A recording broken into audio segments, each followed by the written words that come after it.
Man, it feels like just yesterday we were talking about Young Buck's crazy journey in the rap game. Remember how he blew up back in the 2000s, rolling with G-Unit and 50. The man was on top of the world and consistently dropping hits, like straight out of Cashville. Also, Let Me In was a banger during that era when 50 Cent dominated everything. I know you gon' let me shine and get mine. I know you gon' let me in through this line. But you know what they say? What goes up must come down. G-Unit's popularity began to fade, and I guess 50 and Buck began butting heads behind the scenes. Their beef got real ugly, real fast, with diss tracks being thrown back and forth, and wild interviews airing out dirty laundry. There was that crazy situation where 50 implied that Buck messed around with a transgender woman. This is after the woman in question decided to come out and expose Buck. So yeah, with all that context in mind, even I want to know, what's been going on with Young Buck since the last time we talked about him? Let's find out. And Buck, I think that's over. I think that's done, but What do you mean? I think his career is finished. You know what I'm saying? And it's because, like, his temperament, he won't actually get himself, like, right now he's in jail, but knowing who he is from the entire time that he's been around, I don't think he has what it takes to recover from, you know, like, it takes discipline at that point, because it's when people begin to want to give you resistance. Hip-hop culture is out with the old and with the new. Now just to add further context, around 2019, Buck dropped a foofy freestyle diss against 50.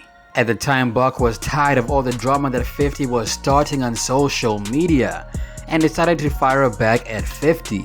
In the track, Buck sounded pissed, saying he couldn't believe 50 would come at him like that after everything they've been through. Guess it's the level where some niggas I was cool with turn into some niggas I don't even fool with. He mentions pleading the fifth and hints at all the gifts and all the contributions he has given 50 and G-Unit over the years. Buck went real personal with it and even had some lines that criticized 50's parenting skills. Now, as we all know, 50 is beefing with his son Marquise, and their relationship has been strained for a long time. So Buck took this as an opportunity to strike 50 where it hurts, at home. He also claims he wrote Too Rich for 50 and implies 50 owes him something for that. They introduced the world to this gangster shit. I wrote Too Rich for you and this the thanks I get. Overall, the diss track was Buck's way of addressing all the rumors 50 had spread about him online. He also touched on his own struggles, but he made it very clear he was not backing down from 50. To get you out of this jam, you gon' need more than a skit. More than the fucking post, nigga. You know I won't quit. Now, for those of you who thought Buck slowed down in 2019, you must not know that he dropped a couple of projects. He dropped the Box of Chocolates EP on Valentine's Day, and it contains about 7 tracks without any features. Then he dropped Compulsive about 2 months after Box of Chocolates. This one was about 10 tracks long and was produced by a bunch of not so well-known producers like Young Seth, Greedy Money, and Steve-O Da Vinci. Buck wasn't slowing down cause then he dropped The Impeachment, a 17-track project that was inspired by the political climate at the time. See, while your favorite artist was shying away from talking about political topics, Buck was diving head in, proving that he actually cares about what's going on in the world. So yeah, 2019 was very eventful for Buck, but in 2020, things got very strange for the man. With money problems piling up, Buck had no choice but to file for bankruptcy. The man was in a bad place financially, with debts like unpaid child support and owing the IRS. Of course, 50 came into the picture too, claiming Buck owed him like $250,000 for not fulfilling his contract with G-Unit Records. Just another chapter in their ongoing beef saga. Anyway, as part of the bankruptcy, Buck's entire music catalog was going to be auctioned off. We're talking about his publishing, his songwriting royalties, performance royalties, the whole shebang. The catalog was valued at over $700,000, but more specifically it was around the $1 million price range. The thing is, the trustee handling the case thought that selling Buck's music catalog would earn Buck enough money to pay off all his creditors and debtors, including 50 Cent. A company called Songvest was brought in to broker the sale to private investors. Now, according to 50 Cent, Young Buck still owed him a couple of albums. So let's just say at this point in his career, Buck was kind of stuck. He wasn't able to put out music the way he wanted to, but that did not stop him from exhausting every single avenue to drop music for his fans. You made a lot of money, but then there was a bunch of times where they said you had no money, like you lost everything. How did you lose all your money? Honestly, it was more of a situation where I had no knowledge of legal money, how that rotated. I always got a hold of the paper and put it up in something throughout my whole life. So when I come off his Rock the Mic tour, and 50 telling me, yo, that account that I told you to set up, you need to go check it. And then I go over there and check the account info, and that thing's 0.0000 millions.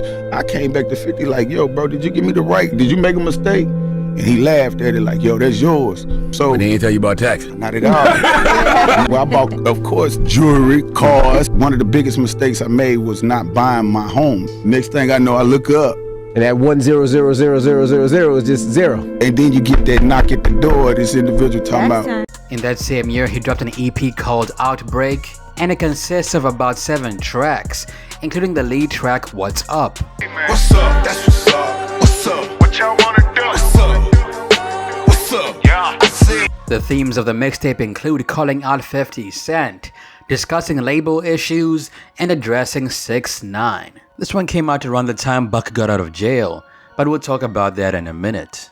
Then in 2021, Buck went on to drop more mixtapes, like Vaccine, a 10-track project featuring tracks like Nipsey Hussle, Say Now, and Dead Serious.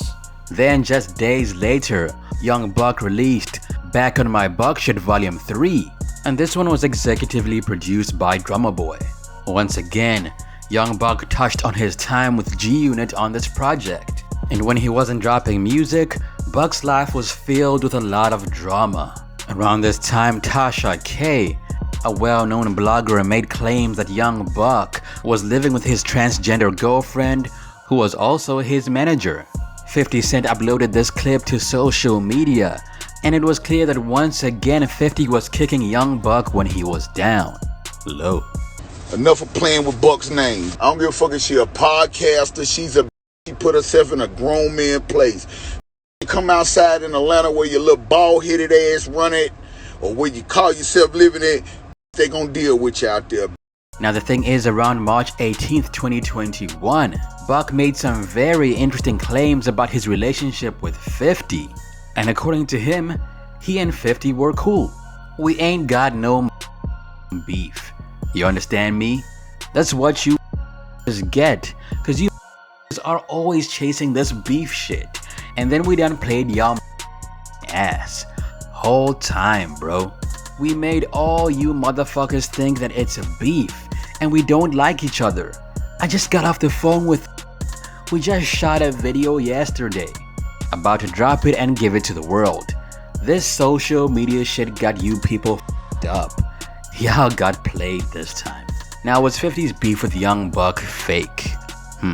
I'd say possibly, but that doesn't change the fact that every time Young Buck was going through something troublesome in his life, like when 50 was blocking Young Buck from dropping music, and the transgender situation, 50 made sure to publicly humiliate the man. So whether they were beefing or not, the end result is the same. Young Buck got humiliated in public. Now when it comes to 50, he's always got something up his sleeve for Young Buck, doesn't he? It's like he never really gave Young Buck any respect. And I couldn't even make a verse I couldn't write a rap negative in my mind and my train of thought to actually, it really just, I couldn't do it with you like that. So my whole thing is, okay, man, I understand I done got off track. Man, my whole thing is that I don't know what the fuck to do. It seems like once a nigga scar you, it's hard to heal your wound. Now, think about it. Can you imagine 50 Cent pulling the same stunts with Eminem? No, right? That's because there's a level of respect there. Eminem was the one who brought 50 Cent in and made him a star, so the dynamics are different. But with Buck, it feels like 50 sees him as the little bro, the one he brought into the game. It's not like Young Money where everyone had their own throne. In 50's world, if he's the one who gave you a shot, then you owe him. Big time. That's just how he rolls. Now this brings us to 2022. Buck found himself in legal trouble once again when he got arrested for vandalism in Nashville. Here's the thing, the cops got called to young Buck's ex-girlfriend's house about a domestic disturbance. She said that Buck had texted her, claiming that he was going to come over, and when he did, she did not open the door. Then, young Buck began kicking on her door. I mean, he didn't make the song Stump for nothing, right? I hear him talking, but he about to get that ass off. Now when Buck left, Buck's ex-girlfriend walked out of the house to find her car damaged. And the thing is, the cops verified the damage and they had security footage of the whole thing. They then quickly figured out which car Buck was driving in. They pulled him over and arrested him for vandalism. Now of course this was not Buck's first time encountering the law in Tennessee. Young Buck has a history of arrests around Nashville, including a domestic assault charge which dates back to around 2020. Also around 2016, Buck threatened to burn down his ex-girlfriend's apartment. So yeah, it does sound like Buck has some anger issues. Or maybe he's messing with the wrong women, I don't know. So in 2023, Buck dropped a mixtape, one called Overcoming MK Ultra. So yeah, Buck is still dropping music. Or at least he's trying to. So while young Buck might not be topping the charts right now, he's still a very big name out there. Every time he sits down to do an interview, the views skyrocket. That shows that people are still interested in his story. Honestly, he doesn't even need to drop any tracks right now. His interviews are gold. So I hope he's making money off of them. At the end of the day, young Buck dropped a classic album according to his fans, straight out of Cashville. So as long as he has that album under his belt, his fans will always respect him.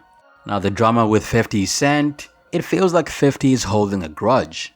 But this makes me wonder, if Buck had remained loyal to G-Unit, would he still be in this mess that he's in today, selling off his music and all? Probably not. But hey, Buck is still alive and well. He still has access to a lot of money, so he'll be fine. That's it for me. It's your boy Ali. Add me on Instagram at Ali Talks Music. Till next time, peace.